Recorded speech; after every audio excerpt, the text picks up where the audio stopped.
The spray paint hissed like a snake, and I froze, watching red letters scream "Outsider" across my SUV's hood. By morning, the whole neighborhood knew Karen wasn't just a name. It was a curse I couldn't shake. I'd moved to this tight-knit city block 3 months ago, chasing a fresh start after a messy divorce. The quaint row houses and community gardens screamed charm, but the welcome was colder than a January windshield. The Karen label stuck to me like gum on a shoe, whispered at the grocery store, muttered at the coffee shop, and now defaced on my car. I wasn't one of them, and they made sure I felt it.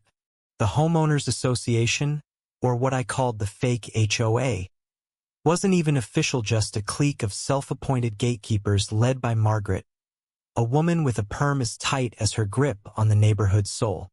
Margaret ruled with a smile that could curdle milk. She'd knock on doors, suggesting how to trim hedges or park cars, all while her minions scribbled notes on who followed her gospel. I didn't. My SUV, a beat-up relic from my old life, was apparently too unkempt for her pristine vision. I ignored her notes, her glares, and her passive-aggressive casseroles left on my porch with instructions to fit in. That's when the whispers turned to war. The night of the vandalism, I was up late, nursing a glass of cheap wine and scrolling job listings. A sharp hiss outside yanked me from my haze. Peering through the blinds, I saw a shadow hoodie, spray can, moving fast. By the time I got outside, the damage was done.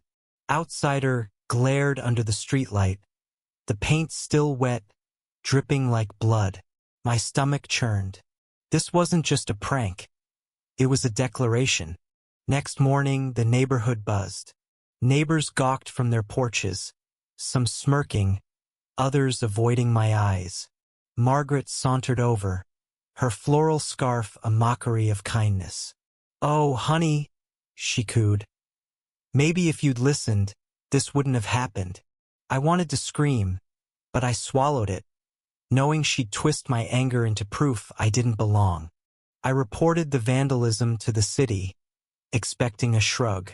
Instead, Officer Daniels, a grizzled cop with a no-nonsense squint, took one look at my SUV and said, "This isn't just paint, it's a threat." He asked about enemies. I didn't hesitate. Margaret's name spilled out. Daniels nodded, jotting notes, and promised to dig deeper. What I didn't expect was how deep it went. The city's investigation cracked open a hornet's nest. The fake HOA wasn't just a nosy club. It was a racket. Margaret and her cronies had been extorting neighbors for years, fake fines for violations, threats to report unfit homes to the city, even pressuring elderly residents to sell cheap to Margaret's developer brother. My SUV was just collateral damage in their campaign to control the block. The outsider stunt, they figured, would scare me into leaving, or at least into submission. But I wasn't leaving. I started talking to neighbors, the ones Margaret hadn't charmed or bullied into silence. There was Javier, the mechanic who'd been fined for his messy garage, and Mrs. Chun, who'd been told her garden was too ethnic. We formed a quiet rebellion, meeting in my living room, piecing together stories of Margaret's reign. Every whispered complaint fueled my resolve. This wasn't just about my car, Anna Maria, it was about justice. The tension peaked at the city council meeting. I'd rallied enough neighbors to show up, and we demanded action. Margaret sat in the front row, her face a mask of smug confidence, flanked by her loyalists. I stood at the podium, heart pounding, and laid it all bare: the vandalism, the fake fines, the threats. I held up photos of my SUV, the red paint a stark accusation. The room buzzed with gasps and murmurs. Margaret's smile faltered. Then Javier spoke, his voice steady but raw, recounting how Margaret's brother tried to lowball his mother's house. Mrs. Chin followed, her hands trembling as she described years of harassment. One by one, neighbors stood, their stories weaving a noose around Margaret's empire. The council, smelling a scandal, promised a full investigation. Daniels, standing in the back, gave me a nod. I felt a flicker of hope. But hope is a fragile thing. The city moved fast, slapping Margaret and her crew with charges of vandalism, extortion, even fraud. The evidence was damning. Texts, fake documents, and a paper trail leading to her brother's bank account. The neighborhood cheered when the news broke, but I couldn't shake the unease. Margaret's final act was a letter, slipped under my door the night before her arrest. "You think you've won," it read, "but you'll never belong." The trial was a circus. Margaret played the victim, claiming she was protecting the community. Her crocodile tears swayed no one.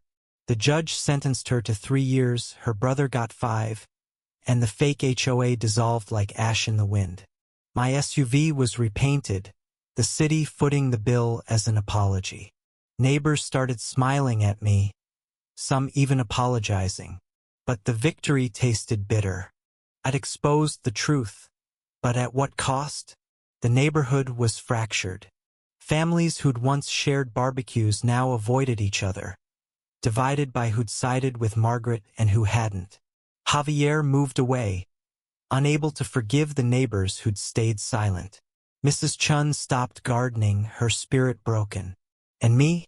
I stayed, but outsiders still echoed in my head every time I parked my car. The city's legal action was a win for justice, but it couldn't erase the scars. I'd fought for a place to call home, only to realize home isn't just a place you trust, and that was gone. I walk past Margaret's empty house now, its windows dark, and wonder if I'd done the right thing.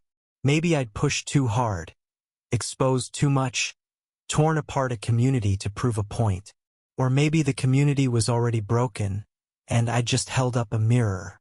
What do you think? Was it worth tearing down the fake HOA to fight for justice? Or did the cost of division outweigh the truth? Share your thoughts on where the line lies between right and wrong when a community turns on itself.